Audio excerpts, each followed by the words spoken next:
Muy bien, nuevamente buenas tardes. Eh, Hoy día 2 de noviembre, ¿ya?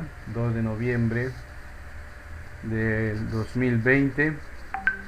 Vamos a iniciar la unidad número 7 esta semana, que es la continuación de las unidades que previamente ya hemos estado estudiando. Recordemos qué unidades hemos estado viendo, estudiando.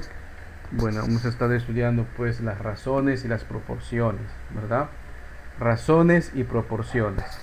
Dentro de las razones hemos estudiado dos tipos de razones, ¿no? La razón aritmética, la razón geométrica, aunque en el manual meramente tocamos el tema de razón geométrica, ¿correcto? Solamente tocamos el tema de razón geométrica.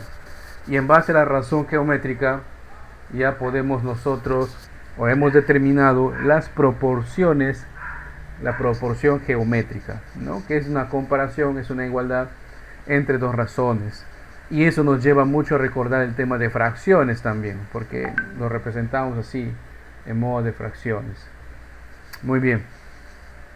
Por el grupo de WhatsApp me informan los compañeros de que no pueden ingresar, ¿no? Richard me dice que no puede ingresar, está su internet está muy lento. Una pena. Pero bueno, hay que intentar, ¿ya? Recordemos de que también esto está quedado plasmado en la grabación, tanto de Blackboard, ¿no? Y esperemos de que no tengamos inconvenientes. Muy bien. Las magnitudes proporcionales. Vamos a tener dos tipos. Vamos a hacer un resumen acá. Vamos a hacer un resumen de lo que son las magnitudes proporcionales. Todo este material, no olvidar que lo podemos encontrar en la plataforma Blackboard, lo podemos descargar desde allí.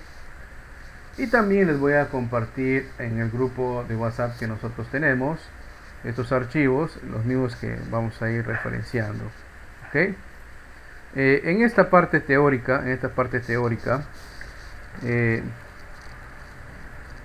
hay que definir lo que es una magnitud. Y eso nosotros ya lo hemos definido en el tema de física, ¿no? En la física hemos definido que una magnitud es la representación de todo aquello que nosotros podemos medir mediante instrumentos, obviamente, ¿no? Es la representación cuantificable de lo que nosotros podemos medir. Y esa representación, esa medida, pues tiene símbolos, dependiendo de la dimensión, ¿no?, que nosotros querramos medir. Por ejemplo, si nosotros queremos medir longitud en el sistema internacional, utilizamos el metro, ¿no? Si queremos medir el tiempo, podemos usar horas, minutos o segundos. Si queremos medir la variación de la temperatura, podemos, claro, la variación de la temperatura, utilizar escalas térmicas como son grados Celsius. Si queremos medir, por ejemplo, la masa de un cuerpo, podemos utilizar kilogramos. Y si queremos medir el peso de eso, puede ser kilogramos fuerza o su equivalente también en newtons, ¿verdad? Su equivalente en newtons. Bien, vamos a tener dos tipos de magnitudes, ¿ya? Vamos a tener dos tipos de magnitudes. Las magnitudes directamente proporcionales y las magnitudes inversamente proporcionales. Para yo determinar cuándo son directamente proporcionales o inversamente proporcionales, necesito comparar dos magnitudes, una después de la otra. ¿Ok? Entonces, como pueden ver ustedes en este cuadro, como pueden notar ustedes en este cuadro, acá, ¿no?, podemos observar que si nosotros queremos comprar gasolina, por ejemplo, que es combustible, está en galones, ¿verdad? Acá nos pone un precio de 8 soles el galón. Muy bien. Si yo quisiera comprar más combustible, digamos 5 galones, pues me estaría cobrando o pagando más. Si quisiera comprar más, por ejemplo 15 galones, estaría pagando aún más. Entonces, como podemos comprobar, cuanto más cantidad de combustible deseo yo adquirir, mayor será la cantidad de dinero que voy a desembolsar. Entonces tengo acá la magnitud que es gasolina y tengo acá la magnitud que es costo. La gasolina que se mide en galones, ¿no? Es una magnitud que se mide en galones, es volumen, pudo haber sido litros, ¿no? Y el precio que se mide en cantidad monetaria. Entonces, ¿qué pasaría si me dicen, bueno, por 15 galones vas a pagar 120 soles? Pero si yo disminuyo la cantidad, digamos, a 2 galones, pues pagaré mucho menos, ¿verdad? Entonces, esas dos magnitudes se dice que son dP. Esa es la abreviación que vamos a coincidir de acá para adelante. Directamente proporcionales. Cuando dos magnitudes son directamente proporcionales, cuando una aumenta y la otra también aumenta, ¿no? Se han dado cuenta acá, al aumentar la cantidad de combustible que yo voy a comprar, aumenta la cantidad de dinero que voy a comprar. Si yo disminuyo la cantidad de combustible que voy a comprar, disminuye la cantidad de dinero que voy a gastar. Uno aumenta, el otro aumenta. O uno disminuye, el otro también va a disminuir. Entonces se ve directamente afectado. ¿Correcto? Se ve directamente afectado. Bien. ¿Qué más podemos decir de las magnitudes dP? Las magnitudes dP deben cumplir esta condición, ¿no? Si, dice acá, si A, que es una magnitud, es directamente proporcional a B, que es otra magnitud, entonces la división o el cociente de estos dos será igual a una constante. El cociente de estos dos será igual a una constante. Fíjense, parece el tema de razones, ¿verdad? Gráficamente, dos magnitudes de P se pueden representar ya que sus puntos de coincidencia van a formar una línea recta. Una línea recta. Resumiendo, hasta acá. Las magnitudes directamente proporcionales son aquellas que una aumenta en valor y la otra también va a aumentar. O una disminuye y la otra también va a disminuir. Si dos magnitudes son dP, o sea, directamente proporcional, se va a cumplir esta condición. Sí o sí se cumple esa condición. Entonces, si tengo más de una magnitud o más de un valor de A, voy a tener A1, B1 igual a A2, B2 igual a A3, B3 igual a qué cantidad de comparación que tenga, si siempre va a ser igual a una constante K. ¿Ya? Si quiero representar gráficamente el valor o los puntos de coincidencia de las dos magnitudes en un plano cartesiano, la figura que estaríamos formando sería una línea recta. ¿Ya? Una línea recta. No olviden eso, por favor. Sigamos. Así como tenemos magnitudes dP, también vamos a tener magnitudes IP. ¿Qué significa IP? Inversamente proporcionales. Quiere decir que cuando uno aumenta, el otro también no va a aumentar, sino va a disminuir, tipo una balanza. O cuando uno disminuye, el otro aumenta. ¿Ya? Por ejemplo, acá tenemos dos magnitudes que estamos comparando. La magnitud velocidad y la magnitud tiempo, ¿no? Si ustedes quieren ir a 36 kilómetros por hora, a su destino les tomará llegar, por ejemplo, 5 horas. Uy, buen tiempo, ¿no? ¿Qué puedo hacer si yo quiero tomarme menos tiempo en llegar a mi destino? Pues aumentar mi velocidad. Si mi velocidad es 90 kilómetros por hora, imagínense una velocidad pues no tan recomendable en las pistas. Si es 90 kilómetros por hora, fíjense, aumenta mi velocidad, pero fíjense en el tiempo, mi tiempo disminuye. Claro, cuanto más rápido voy, menos tiempo me tomará en llegar a mi destino. Entonces puedo concluir que la velocidad y el tiempo son dos magnitudes IP o inversamente proporcionales. ¿Qué quiere decir esto? Que si aumenta la velocidad, disminuye el tiempo, o si disminuye la velocidad, aumenta el tiempo con el cual vamos a llegar a nuestro destino. Fácil de entender, ¿verdad? ¿Cómo se representa gráficamente dos magnitudes IP? Hemos visto anteriormente que la gráfica de dos magnitudes dP era una línea recta. En cambio, en una magnitud o dos magnitudes IP se representa por una curva. En realidad es una parte de una hipérbola, hipérbola equilátera. Es una curva, resumidas cuentas para ustedes, es una curva, ¿ya? Entonces, fácilmente, si usted ve un gráfico y les dicen en el enunciado, ¿no? Esta gráfica representa dos magnitudes proporcionales y no les especifican si es directamente proporcional o inversamente proporcional, tienen que ver si es una línea recta, son dp. Si es una curva, es IP. Recuerden que dp e IP es el acrónimo de directamente proporcional para dp, inversamente proporcional para IP. Ahora, hay una propiedad que también sí o sí se debe cumplir acá en las magnitudes IP. Miren, esta es la propiedad. Si A es IP, o sea, inversamente proporcional a la magnitud B, entonces el producto de estos dos debe ser igual a una constante.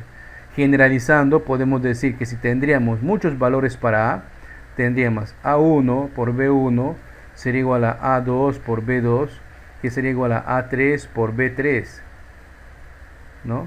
Y esto a su vez será igual a la cantidad de datos que nos estén dando según sea el enunciado. Pero todos estos comparten algo en común, que siempre van a ser igual a una constante K. Siempre serán iguales a una constante K. Fíjense la diferencia que hay entre la propiedad de las magnitudes de P, ahí se dividían. En cambio, en las magnitudes IP se están multiplicando. ¿Ok? Esa es la diferencia. Muy bien. Y para terminar esta parte teórica, aquí hay algunas propiedades. Aquí hay algunas propiedades, ¿no? Que nos dice que si A es dp, acá la propiedad número 1, si A es dp a B y B es dp, acá falta una cantidad a C, ¿ya? Entonces A es directamente proporcional a C. Siguiente propiedad. A es inversamente proporcional a B, entonces A es directamente proporcional al inverso de la magnitud B. O lo contrario, si A es directamente proporcional a B, entonces A es inversamente proporcional al inverso de la magnitud B.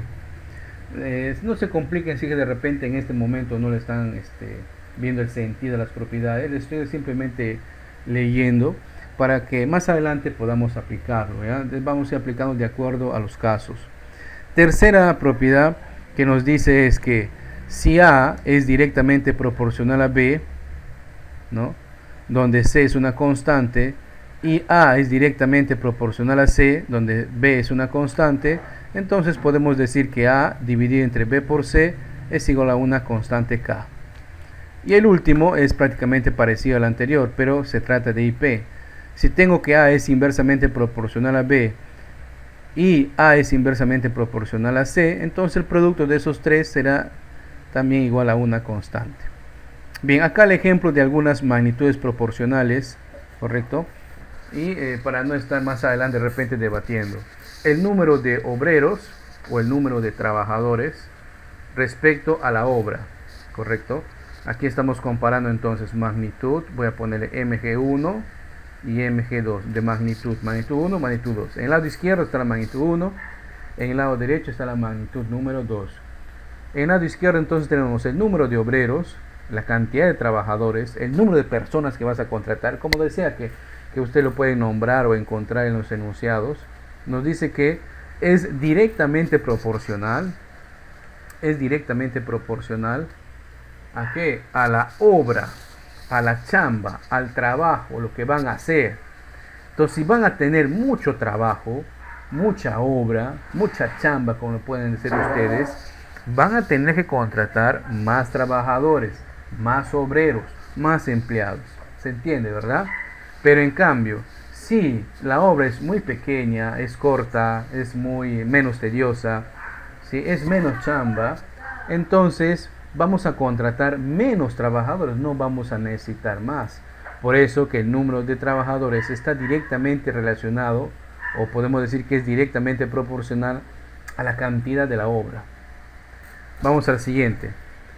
Pero ¿qué pasa cuando comparamos el número de obreros o trabajadores o empleados, como quieras llamarle, con la eficiencia, ¿no? Nos dice que el número de obreros es inversamente proporcional a la eficiencia. Entonces, si yo tengo, por ejemplo, 4 obreros muy bien cualificados, ¿no? Capacitados, entonces con esos 4 obreros puedo realizar más obras, ¿correcto? Pero ¿qué pasa si tengo obreros, tengo la misma obra, pero no tengo obreros cualificados, capacitados? O sea, son menos eficientes. Entonces voy a tener que, su eficiencia disminuye, por lo tanto, voy a tener que contratar más trabajadores. Si son más eficientes, más preparados, voy a tener que contratar menos obreros. ¿Ok? A más eficiencia, menor cantidad de contratos, menor cantidad de obreros. A menos eficiencia, mayor cantidad de contratos, mayor cantidad de trabajadores. ¿Se entiende esta parte, verdad? Entonces, cuando contratamos a gente que no está cualificada para un trabajo, o sea, son poco eficientes, tenemos que contratar a más. Pero si contrato a gente que está cualificada para un trabajo, que está capacitada, que tiene experiencia, o sea, que son más eficientes, entonces contrataría menos.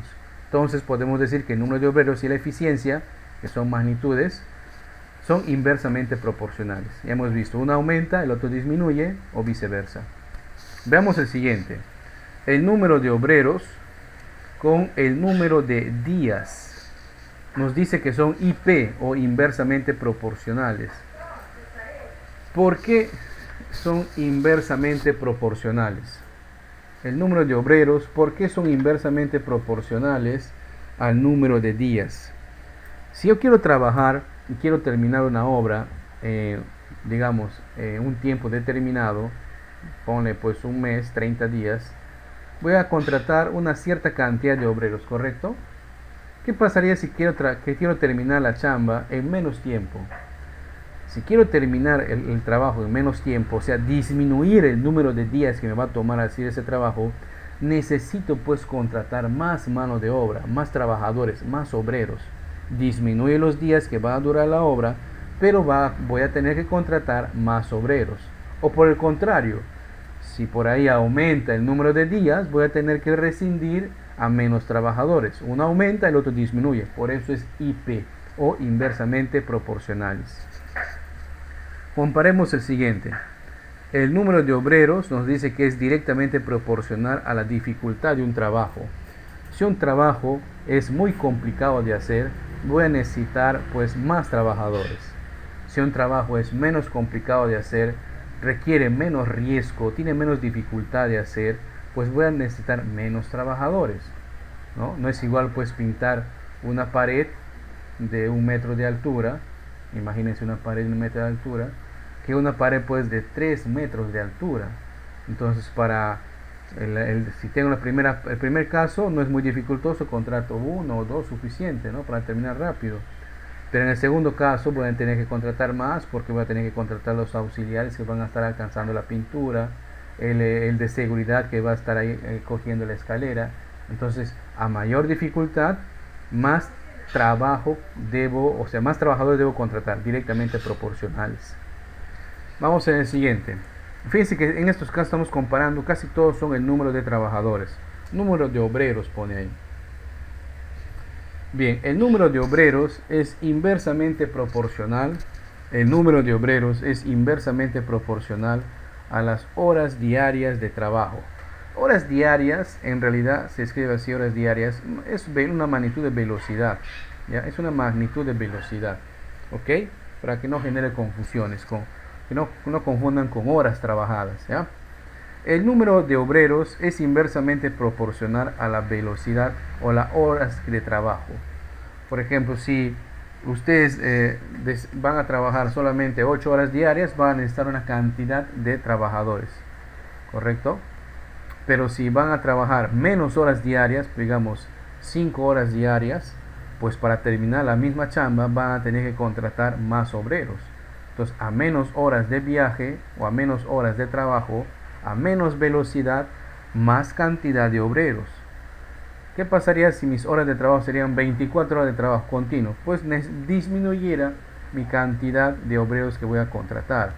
Por ejemplo, cuando van a pintar las calles, lo van a tener que hacer pues en horas donde no interrumpa el tránsito, por decir, en las madrugadas. Las madrugadas pues tienen una duración pues determinada, ¿no? Son como 4 horas nada más. Entonces a menos tiempo voy a tener que contratar más gente para poder terminar más rápido ese trabajo. Por eso es que se mantiene acá que es IP, inversamente proporcional. Ya hemos entendido por un ejemplo la velocidad y el tiempo, ¿no? Que son IP, no hay por qué explicar. Acá dice número de clientes, ¿no? En realidad es dientes, ¿ya? El número de dientes es inversamente proporcional al número de vueltas. Y no me refiero a dientes de personas, hace referencia pues a un engranaje. Si ustedes manejan motos, sabrán pues que las motos tienen pues un sistema de arrastre que son como ruedas dentadas, ¿no? Cuanto más dientes tengas, pues es inversamente proporcional al número de vueltas, ¿no? Más dientes, menos vueltas, menos dientes, más vueltas, ¿no? Uno aumenta, el otro disminuye, o viceversa, uno disminuye, el otro aumenta.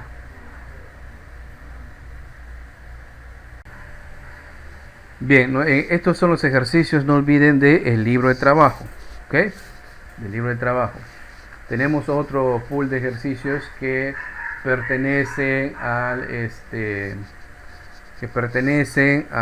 lo que es ejercicios de autoestudio. Todo este material, no olviden, les voy a pasar al grupo de WhatsApp, pero también ustedes lo pueden descargar en el Blackboard.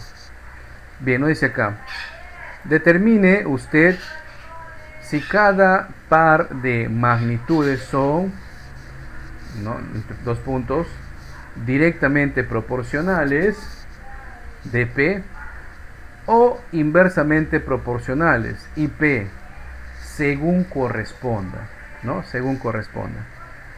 Muy bien, entonces vamos al caso A. El área de un rectángulo es, puntos suspensivos, a su base. Entonces, un poquito de cultura o estudios generales que estamos pasando. Nosotros hemos visto que un rectángulo tiene esta forma, ¿verdad?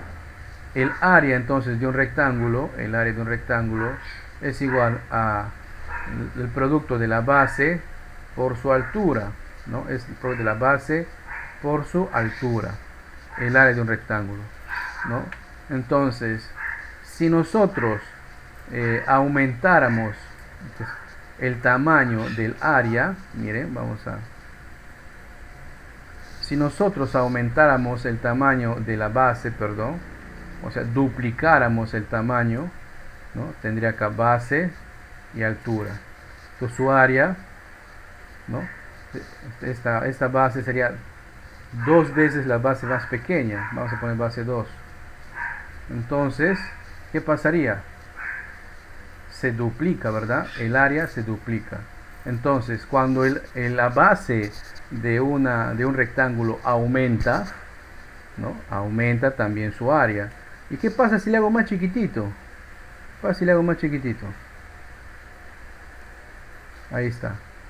¿Qué pasaría ahí? Obviamente, al disminuir la base de ese rectángulo, también va a disminuir el área. Entonces puedo decir que el área de un rectángulo es dP a su base, porque si aumenta la base, aumenta el área. Si disminuye la base, disminuye el área. Entonces cuando uno aumenta y el otro también, o cuando uno disminuye y el otro también, estamos en el caso de magnitudes perdón, dP, o sea, directamente proporcionales.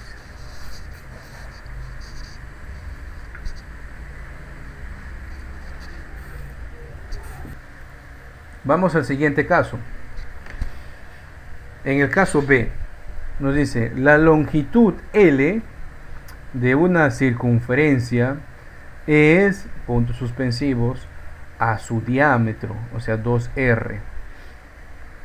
Vamos a graficar una circunferencia. Vamos acá. Ahí está. Recordemos que un círculo tiene una línea notable que se llama radio, ¿correcto? Y 2 veces el radio se conoce como diámetro y se representa por la letra D. O sea, podemos resumir simplemente que el diámetro es el doble, ¿no? O sea, va de un lado al otro, pasando por el centro. Entonces el diámetro es igual a 2 veces el radio. La longitud de la circunferencia es la medida de toda esta línea, de todo el círculo, su medida, ¿no? Generalmente representan por C mayúscula o L en este caso. L nos están diciendo, ¿no? Fíjense, si yo reduzco el valor de su radio, por ende el valor de su diámetro, ¿qué va a pasar con la circunferencia? Pues se va a hacer más grande o más pequeña. Fíjense, se va haciendo, fíjense, más pequeñita, ¿verdad? Si lo hago más chiquito, si reduzco el valor del radio, pues la circunferencia se va haciendo más pequeña. En cambio, si aumento el valor del radio y lo hago más grande, ¿qué va a pasar con la circunferencia? Se va haciendo más grande también. Una aumenta, el otro aumenta. En este caso de acá, disminuía y el otro también disminuía. Por lo tanto, podemos deducir que también son dP, ¿verdad? Porque las magnitudes de P son que uno aumenta, el otro también aumenta, o uno disminuye, el otro también disminuye. Caso C. El número de kilogramos de cobre y el precio. Ustedes saben que el cobre es un mineral, bueno, se extrae mucho acá en el Perú. Y lo podemos ver eso en los equipos electrónicos, en los cableados eléctricos. Cuando vas a hacer una instalación en tu casa, poner un foco en un punto, vas a comprar pues un cable que tiene, es cobre, porque es uno de los mejores conductores. No el mejor, es uno de los mejores conductores. Bueno, nos dice 1 kilo de cobre, ¿no? El número de kilogramos de cobre y el precio. Esto hemos visto en el ejemplo anterior, ¿verdad? Cuanto más masa tenga, o sea, cuanto más kilogramos vaya a querer adquirir, más voy a pagar. Si quiero comprar 1 kilo, voy a pagar tanto de precio. Si quiero comprar 2 kilos, voy a seguir pagando más. Si quiero comprar 10 kilos, voy a pagar más, 10 veces más.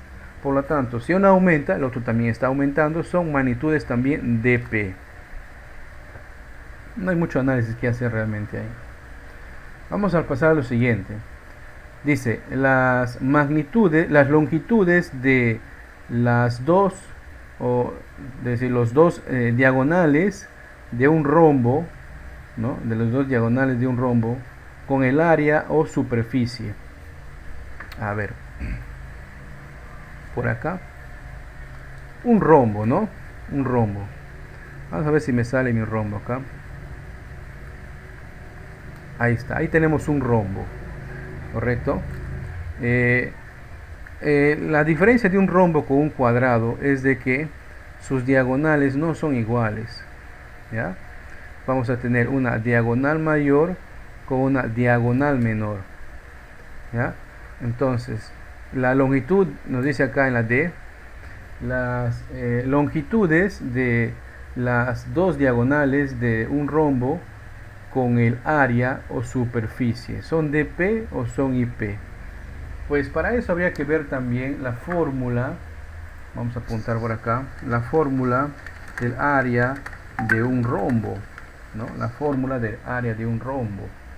Les voy a hacer un recorte para que lo vean mucho mejor.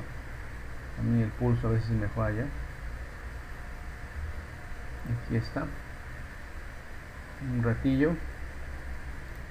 Vamos a copiar la imagen y lo voy a pegar. Aquí se ve mejor. Ahí está, aquí se ve mejor. Ahí tenemos un rombo, miren, ¿no? Su diagonal, ¿no? Notamos que a diferencia de un cuadrado, un rombo, una diagonal es más grande que la otra, ¿no? Cuando son iguales, estaremos en el caso de un cuadrado en sí. Bien, ¿qué podemos decir con el área? Obviamente, pues, ¿no? Si yo disminuyo las dos diagonales de un rombo, mira, acá lo voy a hacer más pequeño, imagínense que lo voy a disminuir, le recorto, ¿no? Si disminuye, ¿qué va a pasar con su área? ¿Va a aumentar o va a disminuir? Disminuye. ¿Y qué pasa si le hago más grande? ¿Qué pasaría si proyecto más grande este rombo? ¿Qué pasaría si le hago más grande? Pintamos todo acá. Uy, qué feo está. De nuevo. Vamos a unir.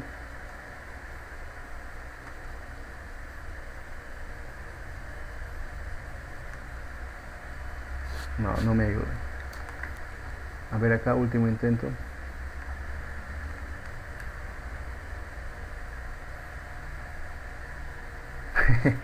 No.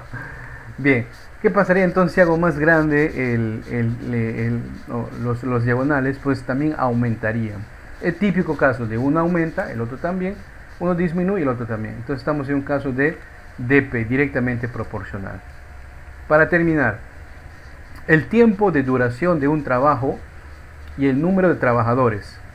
Ya habíamos dicho en la explicación teórica, ¿no? Si tengo un determinado trabajo, ¿no?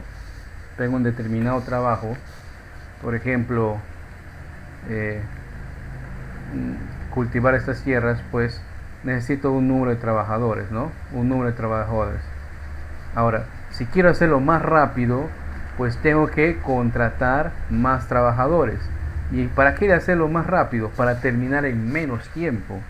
Entonces, si yo quiero terminar en menos tiempo un trabajo, necesito contratar más gente.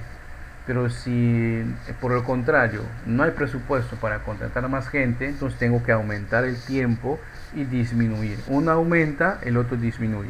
O uno disminuye, el otro aumenta. Este es un caso claro de IP o inversamente proporcional. Muy bien, nos dice ahí, si las magnitudes A y B son directamente proporcionales, ¿ya? Nos dice si las magnitudes A y B son directamente proporcionales, cuando A vale 12, B vale 4. Determinar el valor de B cuando A vale 8. Muy bien, entonces acá nos dice un dato importante, ¿no? Que estas magnitudes son directamente proporcionales. ¿Ok? Son directamente proporcionales.